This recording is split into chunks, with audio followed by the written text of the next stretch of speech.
What's up, guys? Dave from betsum.com. I'm going to go over a few of my plays for Week 12 of the NFL. I'm just going to go over plays for Sunday, not the Thursday Thanksgiving game, the three games on Thanksgiving, although those should be a lot of fun.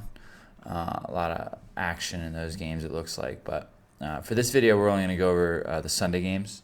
Last Sunday, I had a profitable week, close to a big week. I had Kirk Cousins and Aaron Rodgers in about half of my 50 lineups. So I had them in about 12 each. And I had Cousins stacked with Crowder and a few and Pierre Garçon and a few.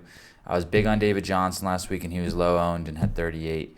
And Le'Veon Bell was my other main quarterback. Unfortunately, I was not able to have the right defenses, the right combination of defenses and wide receivers in those lineups. So I ended up winning about a little under 2x my buy-in total, and falling short of first place, but close. So onward to Week 12. We'll start with quarterbacks. I really like Cam Newton. I like that game, Carolina versus Oakland, to attack. So I think that they both, Derek Carr and Cam Newton, are great picks. I'll have them both this week. They both have low OPRKs. They'll both be pretty popular plays, but I'm thinking one of them has at least, if not both, have a great chance at 30 points, just like Rodgers and Cousins of last week. So I'm going to pick Cam Newton for this lineup, but I like both of them a lot. As far as cheaper guys, I like Carson Palmer this week to bounce back a little bit. He's 5,300, which is as cheap as he's been in 2 years. And he's got the 32nd OPRK. And he's against the Falcons, who give up a lot of points and end up playing very high-scoring games. So I like to attack that game too. So Carson Palmer's a decent pick. And I also like Ryan Tannehill as a play versus San Francisco at home. I like having Miami players in at least a few lineups. So I like Cam, Carr, Tannehill, and Carson Palmer the most. I'll probably have Cam and Carr as my most picked quarterbacks though in my lineups. So as far as running back goes, I was big on David Johnson last week because he was like the number 4 priced running back because he had a tough matchup away. He ended up having a great game. This week it's the opposite. He's the number 1 highest quarterback or running back, and he's got against the Falcons, who are a terrible defense. He's going to be an extremely popular play, even though he's 9,000, which means he needs to get you about 36 to 40 to pay for himself. That being said, it's very possible this game, so I will be including him in at least a few of my lineups. I'm not going to go super heavy on him, though, just because I'm going to try and do a few pivots away from him. And the pivot will not be DeMarco Murray, although I do like him because Cutler's out, so Tennessee should get up on the Bears a lot and be able to run Murray. But again, that tough OPRK might make him lower owned, so I don't mind him as a play, just in case he's the best RB of the week and you have him and everyone else doesn't. Jay Ajayi, I think if you're not going to play Tannehill or the receivers, I think is a great play at home against San Francisco, who's just a terrible defense. So I'd rather go him. He's got not quite as much upside as David Johnson, but he's kind of equal to him in this week's matchups, I think, especially being home against the Niners. So I also, Melvin Gordon's not a bad play either.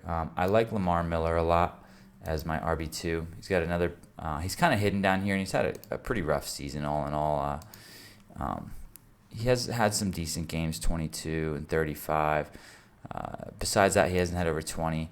This week he's against the Chargers at home. I have a feeling they're going to give him the load, and it's a pretty good matchup versus a weak defense. So hopefully he won't be quite as highly owned as Johnson and Murray and people like that. So a few other RBs worth mentioning is Jonathan Stewart, I like, and Todd Gurley I also like against the Saints, although they are away, and if they get behind big, they'll have to ditch him. So I wouldn't go too heavy on Gurley, but I might throw him in a few just in case. And Jonathan Stewart, again, weak defense against the Raiders. So moving on to wide receiver, I really like the Arizona receivers.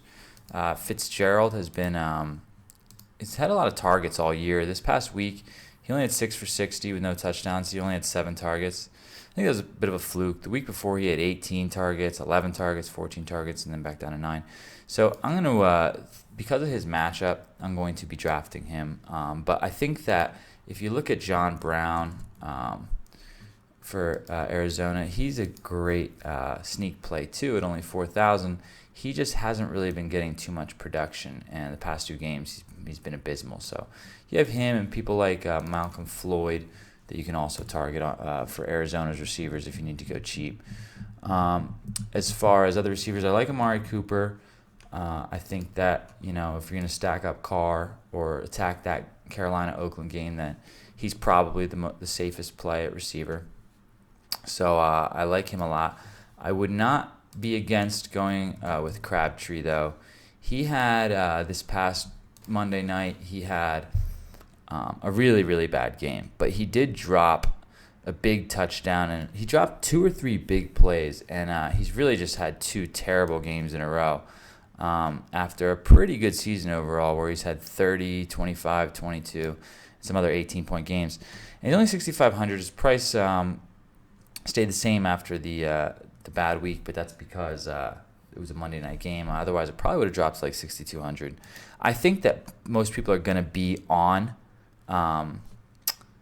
Amari Cooper, so I might take a flyer on Crabtree, try and differentiate myself, and hope that kind of the game plan gets centered around him. We know the game plan is going to be Derek Carr throwing the ball.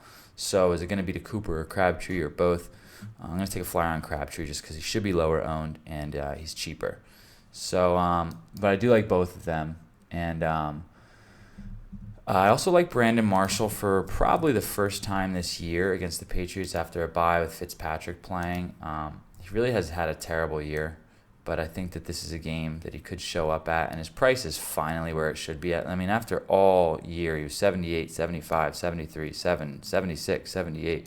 I mean, way too overpriced. He's finally down to 6,000, which means you need him to get like 20 to 25, maybe 28 as a high ceiling to pay for himself, and that's definitely up his alley, especially in a rivalry where these 2 teams split more often than people think.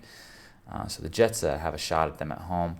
So I do also like Brandon Marshall at this price. But other players that I like are Devontae Parker from Miami, who finally had a decent game last week.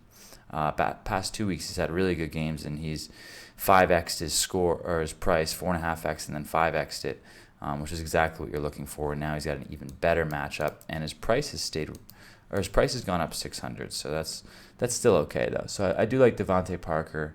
I also like Terrell Pryor and Landry is a decent pick as well. So those are the receivers that I'm kind of targeting. As far as tight end goes, I like Greg Olsen as the stack with Cam Newton. So unfortunately in this lineup, I can't afford Greg Olsen and Cam Newton. But that will be one of my stacks. When I play Cam, I'll be playing Olsen in about maybe 60 to 70% of those lineups because he likes him a lot. But for the sake of this lineup, I'll tell you who else I like. I like Jimmy Graham this week, who is against Tampa Bay, who is a weak pass defense. So I expect him to have a pretty good game. I like Gates again. Gates has just been having a monster last few games. And he's a few short of the all-time tight end touchdown record, I believe, or maybe for San Diego. Some sort of huge record he's on the cusp of, and I guarantee you Rivers is going to help him break it. So I do like playing Gates. And I think another good pick this week is Coby Fleener because he hasn't had any huge games in a while. He had 2 big games earlier in the season, and he's 3,100. I think he's got a ton of value as he's got pretty much the same targets as he's had, but he's just not really catching the ball, and they haven't been throwing in the red zone. So Rams are a tough defense, so he's got a really cheap price and a really low OPRK. And he's the kind of guy, because Drew Brees throws the ball, that he could get a ton of points. So for the sake of this lineup, I'm going to go with Coby Fleener. Let's go to defense next. My favorite defenses are the Patriots, who are away against the Jets. I'm hoping that they give Fitzpatrick a lot of hell. I also like the Dolphins, who are at home versus San Fran. And as a cheap defense, I like the Saints, who are at home versus the Rams. I think that they're one of those defenses that can really get up at home, and they're against. I think Jared Goff is playing again, and he's a rookie quarterback in a loud stadium. He played at home last week and did not so great, but this will be his first away game. It'll be a real test for him. So I think it's a decent gamble here on the cheap Saints. As far as flex, I kind of mentioned who I like already, so let's see who we can fit in there. 4,800. Again, I like the Michael Floyd. I actually like Sanu too because I like attacking that game. So I'm going to go with Michael Floyd in this, even though I already have Fitzgerald. But at least those are the primary players that I like this week and the reasons why. So join me next week for Week 13 NFL. I don't have any sports bets this week again. Last week and this week, I just did not see any games I like. So I don't have any videos for that. But as soon as there's a game I like, hopefully next week, I'll be re-releasing those videos as well. I still have a decent winning record on the season for sports betting. So please, if you like these videos, subscribe and join me next week. And good luck. Win some money.